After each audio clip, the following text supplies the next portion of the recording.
On August 3, 1991, a luxury cruise ship carrying over 570 people sailed into the Indian Ocean, unaware that within hours it would become one of the most shocking examples of human abandonment at sea. What happens when those entrusted with leadership choose survival over responsibility? This is the true story of the Oceanos disaster. The Oceanos was not the newest ship on the water, but she was proud, imposing, and full of promise. Families boarded with suitcases and smiles, couples dreaming of sunsets over open water, crew members preparing for another routine voyage. The ship departed from the coast of South Africa, its engines humming steadily as it pushed into the vast blue, carrying passengers who believed they were safe beneath layers of steel, experience, and command. No one imagined how quickly confidence would turn into terror. The voyage began peacefully. The sea rolled gently beneath the hull, stretching endlessly in all directions. The sky was wide and bright, clouds drifting lazily above as the Oceanos cut through the water. On deck, passengers lounged in deck chairs, sipping drinks, laughing, soaking in the sun.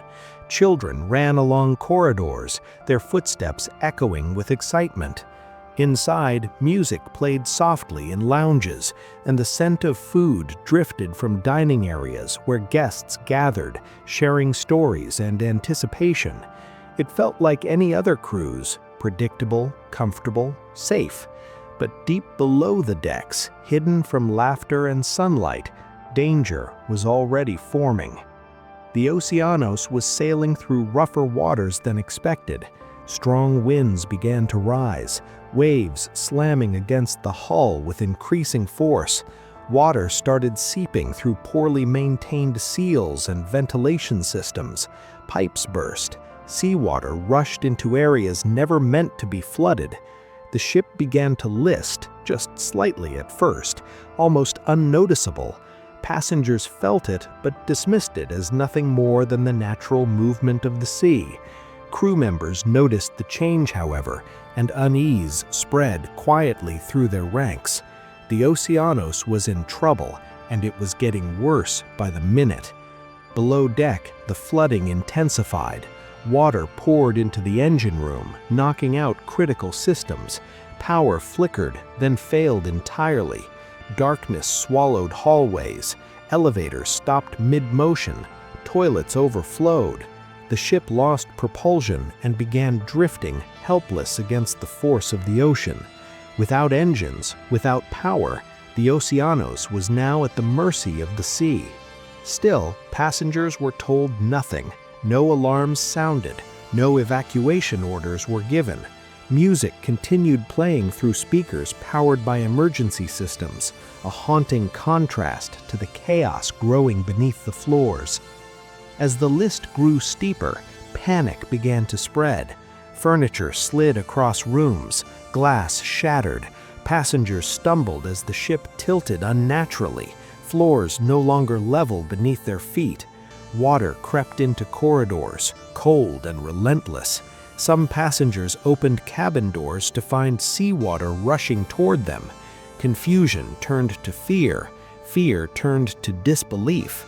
People searched desperately for crew members, demanding answers, guidance, reassurance. But something unthinkable had already begun. The crew was leaving. Quietly, without warning the passengers, many crew members and officers made their way to lifeboats. Some lowered themselves into the dark sea below, abandoning the people they were sworn to protect. There was no coordinated evacuation, no instructions, no leadership. The ship was dying, and those trained to save lives were disappearing into the night. Passengers would later recall the horrifying realization that there was no one coming to help them from within the ship itself. In the darkness, chaos erupted. Mothers clutched children, searching for exits they had never memorized. Elderly passengers struggled to climb tilted staircases as water surged upward. People slipped, fell, screamed. Some banged on locked doors, others prayed. The ship groaned and creaked, metal screaming under the strain as waves battered its side. With every roll, it felt as though the Oceanos might capsize entirely, dragging everyone with it into the depths. Amid this terror, something extraordinary happened. Passengers began helping each other. Musicians on board, meant to entertain, became leaders. They guided people through dark corridors, calming panic, forming lines, sharing flashlights. Strangers held hands, forming human chains through flooding passageways. Fear was everywhere, but so was courage. Every moment became a fight between despair and survival. Eventually, distress signals reached the outside world. Rescue helicopters and ships were dispatched, racing against time and weather. As dawn approached, helicopters hovered above the listing vessel, lowering rescue lines into the chaos below. One by one, passengers were lifted from the deck, dangling helplessly above the raging sea. Children were strapped into harnesses. Parents watched in terror as their sons and daughters were lifted away, praying they would be reunited again. Each rescue was a gamble. Wind howled, waves crashed. The ship continued to sink. The Oceanos rolled further onto its side. Water swallowed decks completely. The once lively cruise ship was now a broken, dying giant, half submerged and groaning under the weight of human failure. And still, the crew was gone. Survivors would later say that the most terrifying moment was not the storm, not the sinking, but the realization that they had been abandoned. By the end of the rescue, every passenger had been saved. Miraculously, no lives were lost. But the Oceanos herself slipped beneath the waves, disappearing into the ocean as if erasing the evidence of betrayal. She sank silently, leaving behind nothing but debris, memories, and questions that would haunt maritime history forever. Investigations would later expose shocking negligence, poor maintenance, inadequate training, a complete collapse of leadership. The sinking of the Oceanos became a global symbol of what happens when duty is replaced by fear, when responsibility is abandoned in the face of danger. Maritime laws were reviewed, safety standards scrutinized. The world watched in disbelief as survivor stories emerged, stories not of a ship lost to nature, but of trust shattered by human choices. For the passengers, survival came at a cost. Nightmares, trauma, the memory of dark corridors filling with water, of searching for help and finding none, of watching crew members flee into the night. Many would never step on a ship again. The ocean, once a place of beauty and freedom, had revealed another face, one shaped not just by storms, but by human failure.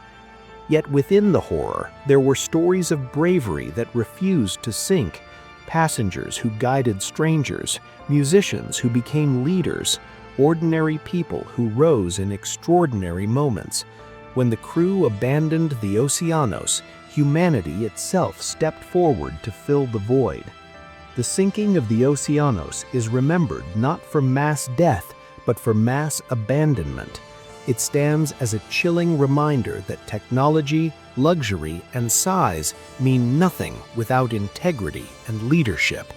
At sea, survival depends not just on steel and engines, but on the courage and responsibility of those in charge. As waves continue to move over the spot where the Oceanos now rests on the ocean floor, one truth remains clear. The greatest danger at sea is not always the storm, but the failure of those entrusted with lives. And yet, even in abandonment, human courage can rise above fear. If you want more true maritime disasters, untold stories of the sea, and cinematic retellings of real-life ocean tragedies, like and subscribe to Ocean Disaster Films. Another story is coming soon. ready to remind us once again of the terrifying and awe-inspiring power of the ocean.